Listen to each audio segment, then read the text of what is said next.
lihtsalt on tore, taas jälle aasta on möödas ja aeg läheb päris kiiresti. On palju ansambleid siit mööda ja läbi ja mõni on iga aasta siin ennast näidanud.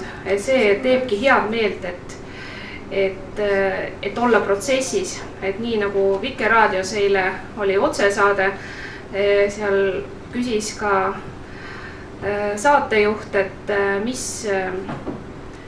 mis ergutab või erutab, miks peab sellist festivali korraldama või milleks üldse nii palju peab pingutama, et see on tükk tegemist aga poeg Holger ütles selle peale, et heal juhul saab 2 korda aastas esineda, aasta otsa harjutame, et imelik on bändi muusikat teha lihtsalt endale sahtlisse või kuskil keldris mängida, et minu meelest peaks rohkem esinema, peaks rohkem olema esinemisvõimalusi.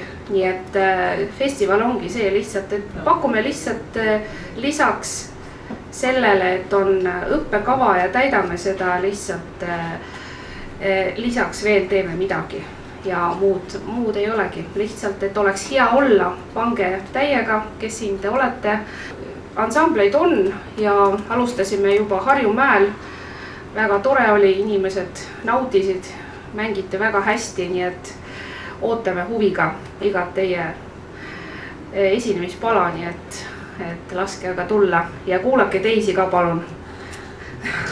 Aitäh ja head olemist!